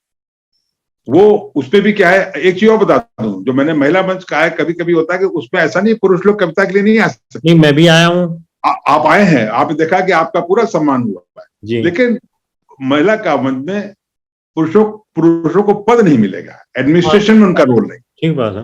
और ये इसीलिए किया मैंने। इवन जब कार्यक्रम, बड़े कार्यक्रम मंचों पे होते हैं तो अक्सर महिलाएं जो हैं कहेंगी कि नहीं सर आप मंच पे बैठे। मैं मंच पे कभी नहीं बैठता, मैं श्रोताओं के साथ सामने बैठता हूँ, उनको सुनता हूँ। वो ठीक है, सम्मान के लिए उन्हें दीप प्रज्वलन हुआ तो जो बुलाए लोग, सीनियर्स बुलाए, मुख्य अतिथि बुलाया, हमको बुला लिया, जब से हाथ पकड़ 5 मिनट तो बैठो आप। लेकिन आई फील अनकंफर्टेबल। हम कहते नहीं, ये मातृशक्ति का मंच है, महिलाओं का मंच है, मैं नहीं बैठता। उसी तरह से जो सीनियर सिटीजन के अंदर जो कविताएं भरी थी, उनको एक मंच देने के लिए तो मुझे अपने लिए भी एक मंच चाहिए था। तो सीनियर सिटीजन के लिए मैंने अनुभव किया कि पास तो इतनी कविताएं की, तो वो सीनियर सिटीजन का खोला, और वो भी धीरे धीरे धीरे धीरे वो भी पंजाब से शुरू हुआ था। और उसमें भी हमें बॉडी है उसकी, हमें आज वो जी, आज वो 22 राज्यों में वरिष्ठ नागरिक का मंच काम कर रहा है। और उसमें भी हमारी केवल महिला का मंच पे, वरिष्ठ नागरिक का मंच पे मासिक गोष्ठियां होती हैं। ठीक, वही ऑनलाइन या घरों में बैठ के, किसी बगीचे में, किसी रेस्टोरेंट में 10, 15, 20, 25, 30 लोग बैठते हैं। वही नियम, वही सब एक एक कविता सुनाएंगे, कोई छोटा बड़ा नहीं। और बुजुर्ग लोग, वो सीनियर सिटीजन इतना खुश है उससे। लेकिन इसमें भी जैसे हमने कहा कि महिला काल में पुरुष भी आ सकते हैं, तो सीनियर सिटीजन में बच्चे भी आ सकते हैं, मतलब यंग लोग भी आ सकते हैं, ऐसा नहीं, उनका पूरा स्वागत है। लेकिन पदाधिकारी जो होंगे वो सीनियर सिटीजन, कंट्रोल उनका है। बिल्कुल ठीक बात है, बिल्कुल स्पष्ट नीति है। तो ये धीरे धीरे लोग हैं, जुड़ रहे हैं, और हम ईश्वर से प्रार्थना करते हैं कि ये जो प्रयास किया है, लोग कविता से जुड़ते रहे, आगे बढ़ते रहे। उसको 2 पॉइंट आपको संज्ञान में डालना चाहूंगा। डॉक्टर, पहला ये कि मेरी कविता में जो प्रबंध काव्य हैं वो 13 हैं। उन 13 में से 11 प्रबंध काव्य महिलाओं से आधारित। वासवदत्ता, उर्वशी, माधवी, अंजिता, आकांक्षा और अहिल्या, इन सारे पौराणिक चरित्रों पर हमने कुछ विशेष शोध करके या सारी इंफॉर्मेशन कलेक्ट करके एक नए वर्तमान रूप में उसको प्रस्तुत करने की कोशिश की है। दूसरी चीज क्या, महिला विमर्श पर हमारे ऊपर एक शोध भी हुआ, स्त्री विमर्श जी। तो स्त्रियों के लिए विशेष रूप से हम काम करते हैं। हमारी प्रकाशन में CEO हैं हमारी धर्मपत्नी जी, डॉक्टर मनोरमा, और स्टाफ में भी महिलाएं 50% हैं। बहुत को। तो महिलाओं के लिए हम और भी काम करते हैं। हमारा एक संगठन है BPA फाउंडेशन के नाम से, जो एक NGO है जो बाल विकास एवं महिला सशक्तिकरण पर कार्य करता है, और उसे महिलाएं ही देखती हैं। 3 ट्रस्टी उसकी महिलाएं हैं जी। तो इस तरीके से महिलाओं को आगे बढ़ाने का काम में हम भी थोड़ा लगे हुए हैं। दूसरी चीज आपको संज्ञान में ये डालना चाहूंगा कि मैं बाल साहित्यकारों या बाल रचनाकारों को भी मैंने मौका देने का प्रयास किया है। हमारा सबसे छोटा जो रचनाकार है वो 6 वर्ष का है, और जो सबसे बुजुर्ग रचनाकार है वो 98 वर्ष के हैं। क्या बात, बधाई देता हूँ। तो 6 वर्ष से लेकर के 15 वर्ष तक के बच्चों की हमने तकरीबन 10-11 किताबें पब्लिश की हैं, और सारे बच्चे बड़े प्रतिभाशाली हैं। तो ये हमने एक स्पेशल इंफॉर्मेशन आपको बतानी थी। बहुत सुंदर। आप इन मंचों के काव्य पाठ के अलावा उनको किसी शोध में या किसी और प्रकार के उसमें प्रेरित करते हैं? नहीं डॉक्टर साहब, ये खुद में इतना बड़ा काम हो गया है, और मुझे इतना बस लगता है कि मजे की बात यह कि हमारे कई फ्रेंड्स हैं जो रिटायर हुए, तो मैंने उनसे 2-4 दिन बाद पूछा कि भाई अब क्या रूटीन है, कैसे रहते हो? बोले हम तो बिल्कुल वैसे ही जैसे पहले थे। तो हमने कहा कि फिर भी बताओ तो बोले बस वही, सुबह 4-5 बजे उठ जाता हूँ, और 1 घंटे में अपना फ्रेश होकर तैयार होकर पूजा पाठ करके बैठ जाता हूँ। हमने कहा उसमें बैठने बाद क्या करते हो? तो बाद उनके पास कुछ भी नहीं है। बहुत से फ्रेंड्स हैं वो, उन्होंने, क्योंकि केंद्रीय खुफिया विभाग से रहा हूँ, तो हम लोग की पूछ अच्छी खासी रहती है तमाम जगह। तो बहुत लोगों ने कहा कि साहब, उनको मतलब ऑफर्स आते हैं कि आप हमारे यहाँ हमारी कंपनी ज्वाइन कर लीजिए। तो बैठ के हमने कौन सा वहां पर, लेकिन सिक्योरिटी एजेंसीज है, इंटेलिजेंस एजेंसी से हम लोग जुड़े रहे हैं, तो उसमें थोड़ी पूछ हो जाती है हम लोगों की। तो हम लोग को जॉब की कमी नहीं रहती। लेकिन मुझे लगा कि डिपार्टमेंट ने भी एक्सटेंशन दिए हमारे यहाँ, कई लोगों ने किया, लेकिन मुझे लगा कि नहीं, अब समय कविता के। हाँ, कुछ अपने तरीके से समय बिताना चाहिए। एग्जैक्टली। तो इंटरेस्टिंग इंफॉर्मेशन आपको और दूंगा एक, कि मैंने 55 साल की उम्र में वीआरएस ले लिया, सिर्फ साहित्य के साथ जीने के। कितने साल में? 55 साल में। वाह, अच्छा। हमने कहा आप 10 साल साहित्य के लिए। बहुत बढ़िया। मैंने भी यही कहा ना कि जब मैं रिटायर हो रहा था तो कुछ फ्रेंड्स हमारे जो बैचमेट्स थे आगे पीछे, तो गवर्नमेंट ने एक्सटेंशन दिया तो उन्हें दे टुक द एक्सटेंशन। उसमें होता है कि रीअपॉइंटमेंट होता है, मतलब उसमें नॉर्मल एक्सटेंशन, हाँ, तो उसमें दोबारा अपॉइंटमेंट हो जाता है।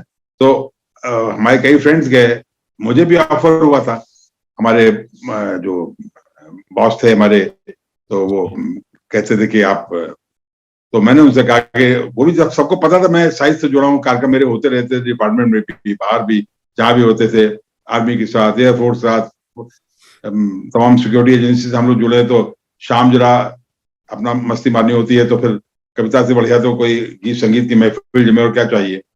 तो मेरे नाम से कार्यक्रम भी हुआ करते हैं कि नाज नाइट हो रहे प्रोग्राम। लेकिन मैंने फिर उनसे क्षमा मांगी, हमने कहा सर बहुत बहुत धन्यवाद। मैंने कहा कि अब ये जीवन है आगे साहित्य के लिए, और साहित्य के थ्रू देश सेवा करनी है। साहित्य के, कोई देखे ना, कोई पैसे से करता है, कोई शरीर से करता है, किसी के पास बड़ा नाम है, कोई राजनीति के थ्रू करता है। अगर आप देश की सेवा करना चाहें तो बहुत से माध्यम है, नहीं चाहे तो उसके लिए कभी कुछ भी नहीं है। तो मैं समझता हूँ कि हमारे पास जब कुछ नहीं, लेकिन ईश्वर ने कविताएं दी हैं, तो कविताओं के माध्यम से, साहित्य के माध्यम से हम राष्ट्र जागरण करते हैं, लोगों को देश के प्रति जिम्मेदार बनाते हैं। तो इंटरटेनमेंट भी होता है, और अभी आप सुन रहे थे तो आप देख रहे थे कि जब लोग सुनते हैं तो मतलब उनपे राष्ट्र जागरण भी हो रहा है और एंटरटेनमेंट भी हो रहा है। सही। एक चीज मेरे दिमाग में आई है आपके प्रयास के साथ जुड़ने की। आपके जितने चैप्टर्स हैं या जितने मेंबर्स हैं इस महिला सदस्य, उन महिला सदस्यों की एक एक कविता इकट्ठी करके हम एक बढ़िया सा ग्रंथ बनाते हैं। जी, आपका सहयोग चाहिए इसके लिए। बिल्कुल, हम आपसे बात करेंगे, हम लोग क्या उसकी रूपरेखा होगी, कुछ आप हमें गाइड कीजिए, कुछ हम आपको गाइड करेंगे। 2-3 वॉल्यूम बने। हमने एक 251 अंतरराष्ट्रीय व्यंग्यकारों पर किताब निकाली थी, 600 पन्ने की। तो उसी तरीके का मेरे को अभी क्लिक किया कि जब महिलाओं के लिए आप आगे बढ़ने का रास्ता दे रहे हैं साहित्य के क्षेत्र में, कविता के क्षेत्र में, तो क्यों ना हर सदस्य की एक एक कविता इकट्ठी की जाए, या 2-2 कविताएं। It's very much possible. आपसे हम इस बारे में डिस्कशन करेंगे आपसे, ठीक है लोग, और ईश्वर ने चाहा तो या तो जल्दी आप मुझसे मिलेंगे या मैं आपसे मिलूंगा आके, तो क्योंकि फोन पे हम लोग इतनी बातें नहीं कर पाते हैं, तो इसका क्या रूपरेखा होगी, स्वागत होगा। तो हम आपके पास, या हम आएंगे, आपसे गुजारिश करेंगे, हम आ जाएंगे कि आप आ जाए तो बहुत ही अच्छा है, क्योंकि हम तो आ ही सकते हैं, ऐसी बात नहीं। कभी अभी इत्तफाकन में करीब एक हफ्ते में अभी दिल्ली गुड़गांव के एरिया में रहा, कुछ कार्यक्रम थे मेरे, तो कार्यक्रम में व्यवस्था बहुत रहती है, लेकिन अगर उस वक्त बात हुई होती तो मैं आपके पास खुद ही हाजिर होता और आपसे कोई बात नहीं, हर चीज का मुहूर्त होता है सर। बिल्कुल बिल्कुल, सब ईश्वर के हाथ में होता है, जो भी करने वाला ईश्वर है। इससे तो मैं आपसे गुजारिश करूंगा कि मेरे को लगता है कि महिलाओं का जुड़ाव और बढ़ेगा, उनको लगेगा कि भाई मैं प्रकाशन में आ रही हूँ, तो उनकी इंडिविजुअल और की जगह ये साझा संकलन हो जाएगा और एक बढ़िया कोष जैसा बन जाएगा। तो हम आपसे गुजारिश करेंगे, जब भी आप पे वक्त हो, हमारे केवल पटियाला बहुत दूर नहीं है, 5 घंटे का रास्ता है, और एक दिन पूरा हमको चाहिए आपको, आप सुबह दोपहर तक पहुंचे और एक रात हमारे पास स्टे करें। तो एक सबसे बड़ी तो एक छोटी सी महफिल में हम एक दूसरे को मतलब सुनाने कार्यक्रम होगा। हाँ ठीक है सर, कोई दिक्कत नहीं। हम एक दूसरे को सुन सकेंगे, उस आनंद का आनंद उठाएंगे, और बाकी इस प्रोजेक्ट पे ही बात करेंगे हम लोग, तो बैठ के फिर हम लोग जरूर किसी नतीजे पहुंचेंगे। Right sir. अब मैं ये जानना चाहूंगा आपके विचार कि डिजिटल युग में आपको क्या लगता है कि साहित्य का कैसा भविष्य रहेगा? बहुत सुंदर भविष्य है। आप ये देखिए कि अगर डिजिटल युग नहीं होता तो महिला कामन भी विश्व नहीं फैलता, लोगों से अप्रोच होती है, पहुंच पाते हैं। और आज के बच्चे जो हैं उनके तो जो यंग जनरेशन आ रही है और जो लोग जॉब कर रहे हैं, इसके बिना तो गुजारा ही नहीं है। तो इससे बढ़िया माध्यम क्या हो सकता है कि यहाँ बैठे बैठे हम जा नहीं पाते। अभी देखिए हम आपसे बात कर रहे हैं, अगर आप मेरा इंटरव्यू दिल्ली बुला लेते या आप आते या मैं आता तो उसमें कितना समय लगता। तो यहाँ पर तो घर बैठे बैठे अब गोष्ठियां होती हैं तो एक साथ हम कई कंट्री के लोग जुड़ते हैं। आप पहले देख चुके हैं बॉम्बे वाली में, आप इतने विशिष्ट अतिथि होके आए थे। हम आपको दोबारा भी किसी गोष्ठी में इनवाइट करेंगे, आप देखिएगा कि कैसे लोग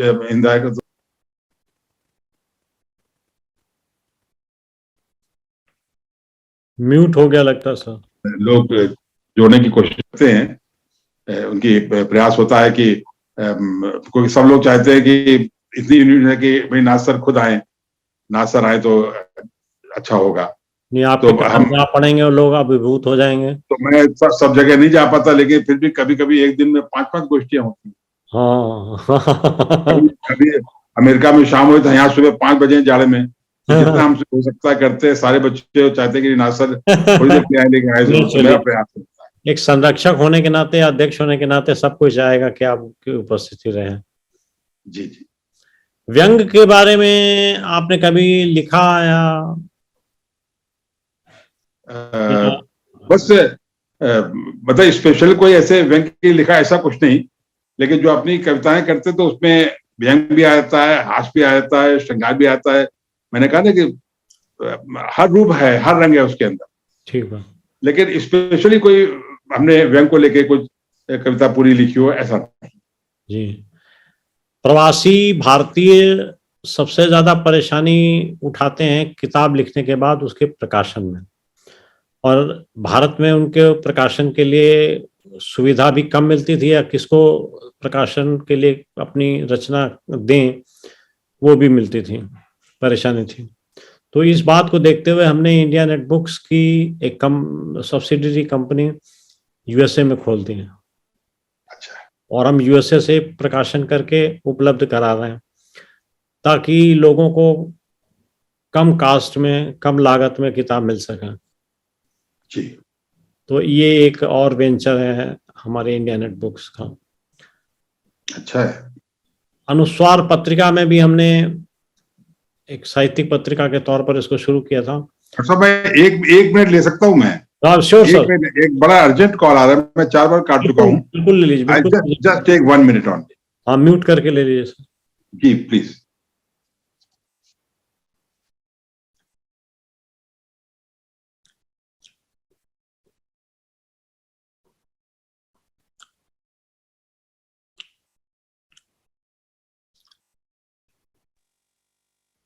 जी डॉक्टर साहब। तो ये अनुस्वार पत्रिका में भी हमने प्रवासी भारतीयों के लिए एक स्तंभ रखा है, और अगर हम आपका एड्रेस मिल जाएगा तो हम आपको भेजना चाहेंगे। मैंने एड्रेस भेजा हुआ है आपको, जो अपना छोटा सा बायोडाटा, उसमें एड्रेस है मेरा। उसमें एड्रेस है नीचे? ओके जी। बस तो उसी एड्रेस पर कल नहीं, परसों हम आपको अपने अनुसार पत्रिका भेजेंगे, तो आप सुझाव भी उसमें हम शामिल करना चाहेंगे। महिलाओं को प्रश्रय देते हैं हम कि उनको पत्रिका में भी उनके लेख प्राथमिकता के आधार पर शामिल किए जाएं। जी। तो ये हमारे यहाँ के काम है। अब क्या आपका कैसा अनुभव रहा प्रवासी भारतीयों के साहित्य में, साहित्य सृजन में? नहीं, क्या कहा आपने? मैंने नहीं समझा। प्रवासी भारतीयों के साहित्य सृजन में आपका क्या ऑब्जर्वेशन रहा, कैसा लगता है? मैं देख रहा हूँ ना कि जो तमाम इतने देश से जो कविताएं जुड़ी हैं, हर यूनिट में 15, 20, 25, 30 कविताएं आती हैं और अलग अलग कंट्री से हैं, तो कविता में पूरा इंटरेस्ट ले रहे हैं। ये ठीक है कि उनको मतलब जैसे 4 लाइन लिखने वाली भी हैं और 40 लाइन लिखने वाली भी हैं, बहुत मैच्योर्ड भी हैं, और बिल्कुल जिन्होंने कभी नहीं लिखा अब वो लिख रही हैं। वाह। तो हमारा यही है कि जब वो बैठेंगे, मतलब हमको बड़ा आश्चर्य होता है कि जिन्हें कह दी नहीं सर हमको बिल्कुल नहीं आता कभी, हमने बेटा प्रयास तो करो। मैंने आपसे ये कहा ना कि महिला कामज एक ऐसा मंच है कि जो बिल्कुल अभी छोटी बच्ची आई है जिसने अभी 15 साल की बच्ची देते हैं, अभी 4 लाइनें लिखनी, हम उसको वही सम्मान देते हैं जो हमारी ग्लोबल प्रेसिडेंट का है। ठीक बात। यानी आप ये देखें कि और एक मजे की बात बताएं जो कहीं कभी नहीं हुआ। आमतौर पर होता है कि जब कोई गोष्ठी होती है उसमें अध्यक्षता कौन करता है? जो सबसे सीनियर होता है। हाँ। मैंने सिस्टम को बदला है। हमारी 130 इकाइयां भारत के अंदर हैं, 65 इकाइयां विदेश में हैं, जो उनकी यूनिट प्रेसिडेंट है, चाहे वो यानी एक यूनिट ऐसी है अमेरिका में जिसकी मुश्किल से 17-18 साल एज है, और वो अपनी यूनिट की प्रेसिडेंट है। तो उस गोष्ठी में भी जो हमारी सीनियर्स भी बैठती है वो एज ए पॉइंट बैठती हैं। बिल्कुल ठीक बात। अध्यक्षता वो करती है। कोई हमने मुख्यमंत्री बनाया तो हमारे यहाँ मैंने कहा कि छोटे बड़े के चक्कर, उसी तरह कविता का भी है कि जो 15 साल की बच्ची जो नया शुरू, हम चाहते हैं कविता लोगों तक पहुंचे। हमारा, लेट्स बी वेरी फ्रैंक, हमारा मकसद ये बिल्कुल नहीं है, मकसद बता रहा हूं कि हमने लिख के कोई गालिब बने या महादेवी वर्मा जी बने, क्योंकि मेरा मानना है क्रिकेट के मैदान में अगर तेंदुलकर हैं और कपिल देव हैं, कोहली हैं, तो ये भी किसी जमाने जब बच्चे थे तो पहले मैदान में इनको लाया गया, मैदान में लाया, चाहे गली मोहल्ले का मैदान हो। उसके बाद पहले मैदान में क्रिकेट के लिए उनके लिए उनका आकर्षण पैदा करो। ठीक बात। वही हमने ये मंच का मेन मकसद है कि कविता से लोग जुड़े। यानी आप ये समझिए कि हमारी जो सबसे सीनियर कवित्री 85 ईयर्स की है, और एक कार्यक्रम में जब आई तो उनका नंबर आया कविता का, तो उन्होंने एक बोले कि इससे पहले मैं कविता सुनाऊं, मैं मतलब ये आपसे शेयर कर रहा हूँ, 2 अनुभव बड़े इंटरेस्टिंग।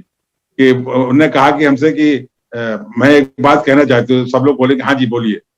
तो सारा हॉल भरा हुआ, तो कहती हैं कि मैं 85 साल की हो गई, लेकिन ना सर तो हमको मरने भी नहीं देंगे। इतनी ताली बजी। कहती है कि जो मैं शिवा दे स्कूल से प्रिंसिपल रिटायर हुई थी वो, तो कहती थी कि मेरी कविता सब कहाँ गायब हो गई थी, और अब इतना अच्छा लिख रहे हैं। कभी आपको किसी कार्यक्रम में सुनवाएंगे उनकी। जी। 85 ईयर्स ओल्ड। Very good. एक और इसी तरह कार्य कर रहे हैं, स्तुत्य कार्य कर रहे हैं। एक डॉक्टर और इंटरेस्टिंग, हालांकि बात मजाक की है लेकिन बड़ा इंटरेस्टिंग कार्य बताएं। एक बार हमारी गोवा की प्रेसिडेंट थी जो, तो पटियाला पंजाब में प्रोग्राम हुआ था आज से 4 साल पहले, एनुअल फंक्शन। तो उसमें फिर फिजिकली आते हैं लोग। अभी भी एनुअल फंक्शन हो रहे हैं लेकिन वो ऑनलाइन हो रहे हैं, फिजिकल नहीं हो पा रहे हैं। लेकिन दिल्ली में भी हुआ, पंजाब में भी हुआ। तो उसमें जब कार्यक्रम हो रहा था तो जो गोवा के प्रेसिडेंट, जब उनका नंबर आया कविता पढ़ने के लिए, तो वो उन्होंने ये एग्जैक्टली ये बात की। उन्होंने कहा कि मैं कविता तो बाद में सुनाऊंगी, लेकिन मैं एक बात कहना चाहती हूँ। सारी महिलाएं बैठी थी जी, मतलब एज ए फादर फिगर एक पुरुष मैं ही था उसमें, पूरे हॉल में। सामने बैठा था उन लोगों के साथ ही मैं, मंच पे महिला बैठी हुई थी। अक्सर होता है कि इंटरव्यू वाले, जो प्रेस वाले या कोई आ गए इंटरव्यू गए, कहते हैं कि पहली बार देख रहा हूँ कि मंच पे सारी महिलाएं हैं। आप तो चेयरमैन, आप नीचे बैठे। हमने कहा ये महिलाओं का ही मंच, हमारा मंच नहीं है, इनके सम्मान में मंच है, तो हम महिलाओं को। इवन हमारे पास अक्सर होते हैं, कभी कोई सीनियर, कोई यूनिवर्सिटी के वाइस चांसलर आए दिल्ली में, या किसी कार्यक्रम में आए, तो मेरे साथ नीचे बैठे, मंच पे नहीं बैठते वो, मंच पर। जब वो कविता पढ़ने जाएंगे तो मैं भी जाऊंगा, वो भी जाएंगे, आप भी जाएंगे। तो वो जो हमारी जो गोवा की प्रेसिडेंट थी, उन्होंने बड़ी एक इंटरेस्टिंग बात की, खूब ताली बजी उनकी बात पे, मुझे हर चीज याद आती। वो असिस्टेंट प्रोफेसर है वहां गोवा में, गवर्नमेंट कॉलेज में वो। तो बोले कि अक्सर कहा जाता है कि 2 महिलाएं एक छत के नीचे नहीं बैठ सकती, और यहाँ इतनी महिलाएं। बोले कि मैं, हाँ, बोले 2 महिलाएं एक छत के नीचे एक साथ नहीं बैठ सकती। बात मजाक की है, मैं क्षमा चाहूंगा। लेकिन उन्होंने जब कही तो उन्होंने कहा कि नाज सर ने पूरे हिंदुस्तान को एक छत के नीचे इकट्ठा कर दिया महिलाओं को। तो खूब सबने खूब हंसी और सबने खूब ताली बजाई। तो मेरा मकसद, मैंने आपसे कहा ना कि कौन महादेवी वर्मा बनेगा, कौन गालिब बनेगा, कौन कालिदास बनेगी, मेरा मकसद बिल्कुल नहीं है। कविता से आप जुड़ेंगे, पहले उस मंच पे तो आओ, पहले ठीक बात, उस मंच से तो जुड़ो। प्रतिभा होगी तो अपने आप विकसित हो जाएगी जी। तो जब आप कहते हैं ना कि किसी भी, कोई भी शौक हो आपको, जब साथ बैठेंगे, हम आपके साथ बैठेंगे तो कविताएं सीखेंगे, और किसी और के साथ बैठेंगे, कई मान लीजिए कि जो मैखाने जाने वाले हैं उनसे दोस्ती करेंगे, उनसे बैठेंगे तो हम अपना शाम होते ही पैक चढ़ाएंगे। उनकी महफिल बहुत अच्छी, मुझे किसी एतराज नहीं है, जिसको जहां आनंद आए, लेकिन जीवन का आनंद है। हर पल को एंजॉय करो। इसी बात पर एक नया प्रश्न मेरे को लगता है आपसे पूछना चाहिए। जरूर। कि कविता और साहित्य के अलावा आपकी अभिरुचियां क्या क्या हैं? व्यक्तिगत कविता तो उसे मतलब सिंगिंग का शौक रहा है मुझे, खेलने का कोई ज्यादा शौक नहीं रहा, क्योंकि मैं केंद्रीय खुफिया विभाग में रहा। महकमा इतना था कि तो सिक्योरिटी रिलेटेड जो मैटर्स होते हैं उसके ऊपर जागरूक रहना। फिर जो राजनीति है, तो जब आप जागरूक हैं तो राजनीति के प्रति, राजनीति में डायरेक्ट में कभी नहीं रहा, लेकिन उसका नॉलेज पूरी रखी और राजनीति से मुझे कविताएं मिलती, क्योंकि मैं चाहता हूं कि राजनीति से हर आदमी को जुड़ना चाहिए, पढ़े लिखे लोगों को सबको आगे आना चाहिए। यानी वो नहीं होना चाहिए जो कैके वाले उसमें उद्धरण में आप देखेंगे रामचरितमानस में कि कोई नृप होए हमें कहानी और चेरी छोड़ना हुई बे रानी, तो जो मंथरा ने कहा था, तो ये गलत है। मेरा मानना है कि अगर ये डेमोक्रेसी का जमाना है, कौन राजा बनेगा ये हम तय करेंगे। जब हम तय करते तो हमें उसके प्रति जागरूक होना चाहिए। अगर हम राजा कहते हैं यथा राजा तथा प्रजा, अगर हम गलत राजा चुन देंगे तो देश का सत्यानाश तो होने ही हो जाएगा। बिल्कुल ठीक बात।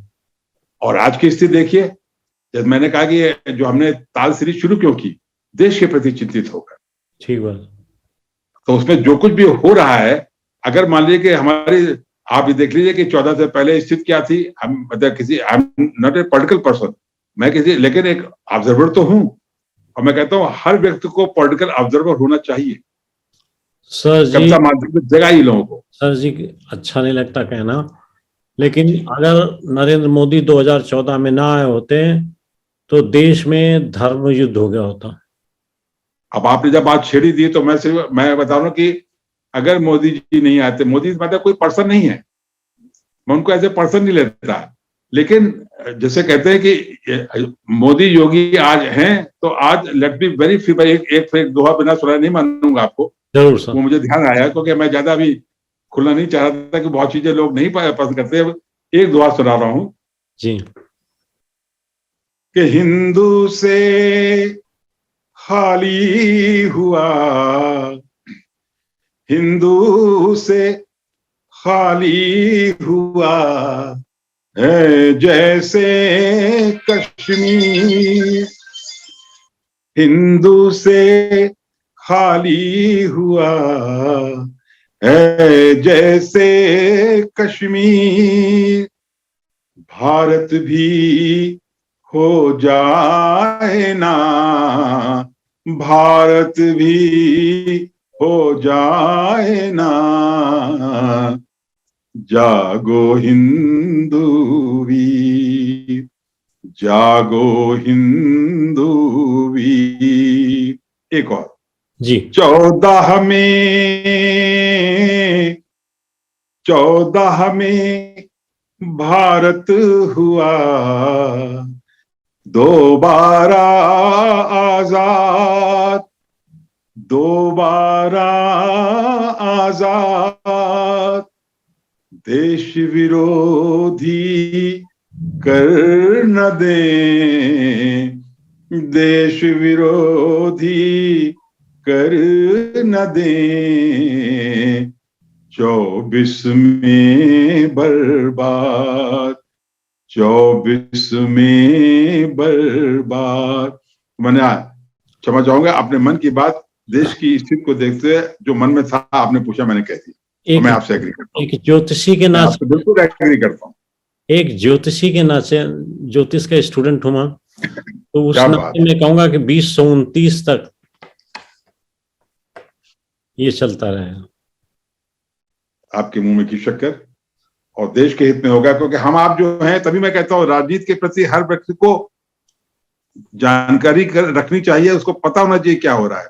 जो इस देश की सबसे बड़ी समस्या है, मैंने अभी आपसे शुरू में एक बात कही थी कि पहले नेताओं का कद इतना बड़ा होता था अपने काम से, मैं किसी नेता का नाम नहीं लेना चाहता, लेकिन किसी पार्टी को, उस जमाने में जो नेता होते थे तो उनका कद इतना बड़ा होता था कि उनको अपने नाम पर वोट मिलते थे, अपने काम पर वोट मिलते थे।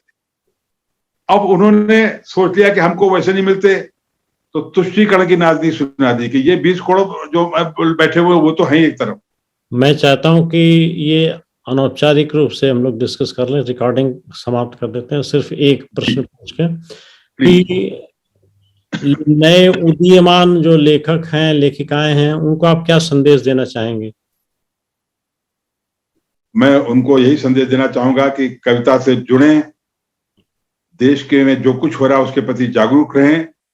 उससे दो फायदे होंगे, एक देश सेवा भी होगी, लोगों को जागरूक कर पाएंगे, और आप जब उनसे जुड़ेंगे तो उनके विषय आपको मिलेंगे डिफरेंट लिखने के लिए।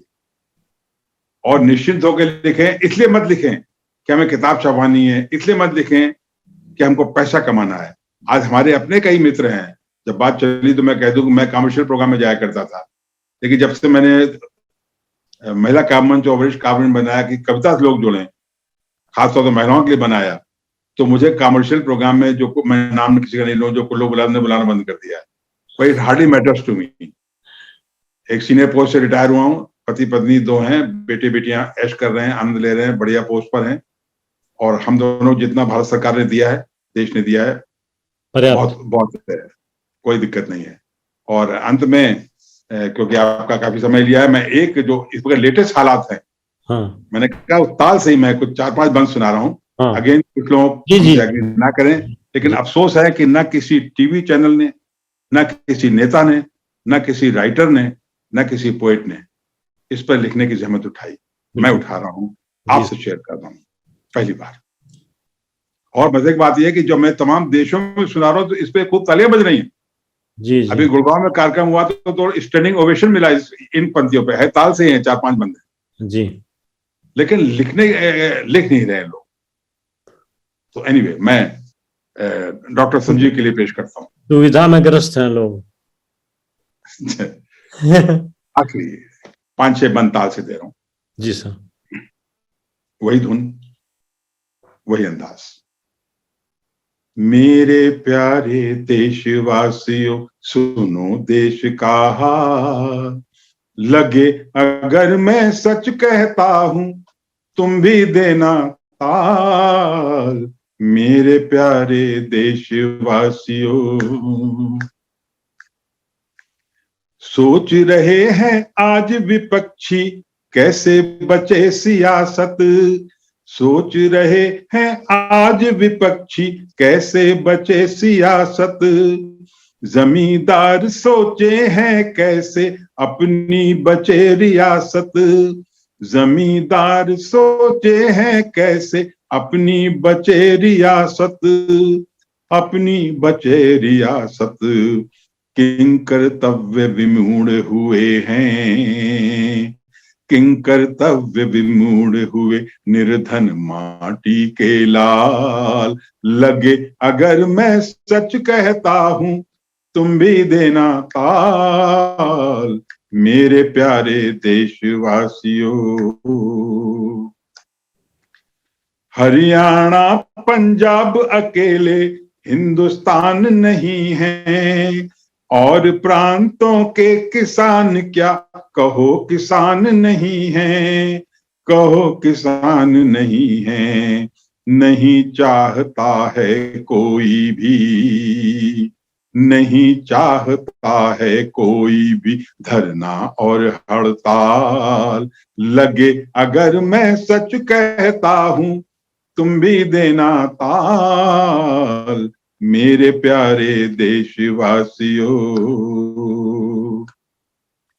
अगर अदालत के रुख में इतनी ठंडक ना होती, अगर अदालत के रुख में इतनी ठंडक ना होती, बार बार फिर बेचारी दिल्ली ना बंधक होती, दिल्ली ना बंधक होती।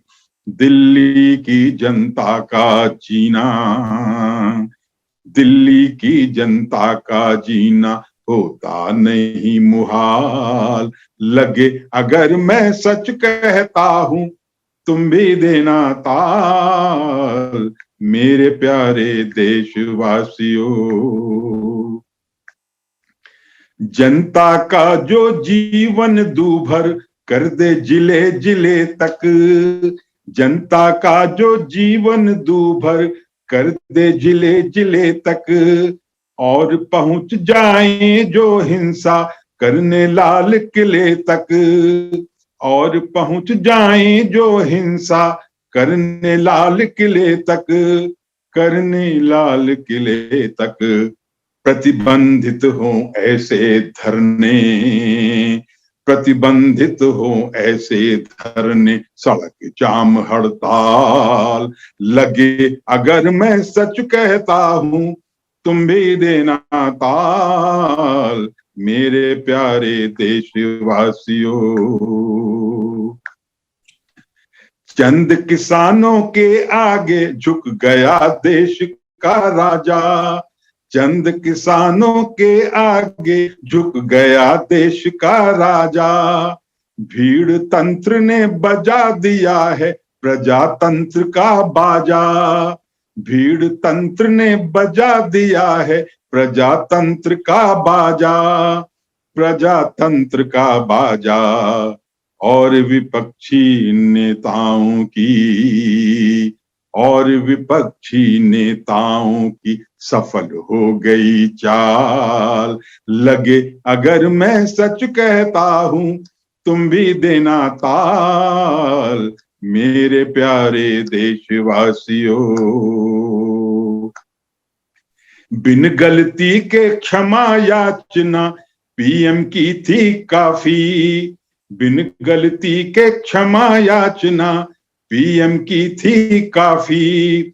अब किसान संयुक्त मोर्चा भी तो मांगे माफी, अब किसान संयुक्त मोर्चा भी तो मांगे माफी, भी तो मांगे माफी। रोड जाम ने जनता का तो, रोड जाम ने जनता का जीना था किया मुहाल, लगे अगर मैं सच कहता हूं, तुम भी देना ताल मेरे प्यारे देशवासियों। अंतिम मन दे रहा हूं डॉक्टर साहब को, जी सर, खास तवज्जो चाहूंगा। जी। अगर नहीं होता दिल्ली में,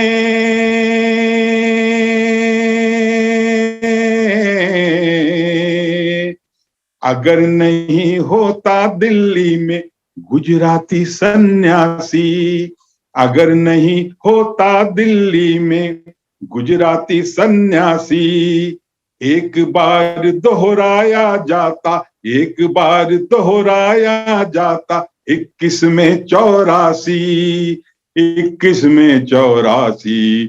अरे राम ही जाने फिर क्या होता, राम ही जाने फिर क्या होता अपने देश का हाल, लगे अगर मैं सच कहता हूं, तुम्हें देना ताल मेरे प्यारे देशवासियों। सुनो देश का हाल, लगे अगर मैं सच कहता हूं, तुम भी देना ताल मेरे प्यारे देशवासियों। वाह वाह वाह, वास्तविकता को उजागर करती कविता, बहुत सुंदर। बहुत धन्यवाद डॉक्टर साहब, बहुत धन्यवाद। और हम धन्यवाद देना चाहेंगे, आभार प्रकट करना चाहेंगे अनुस्वार मंच की ओर से कि आपने इतनी बेबाकी के साथ हमारे से बातचीत की और हमारे दर्शकों को आपके साहित्यिक यात्रा में पड़ताल करने का अवसर मिलेगा। धन्यवाद, आशा है कि हम लोग इसी तरह मिलते रहेंगे। बहुत बहुत धन्यवाद डॉक्टर साहब, अनुस्वार मंच का धन्यवाद करता हूँ, आपका धन्यवाद करता हूँ, आपने मुझे निमंत्रित किया और जो आपने प्रोजेक्ट दिया था उस पर हम लोग, आपसे गुजारिश है आप पति पत्नी दोनों घर आए।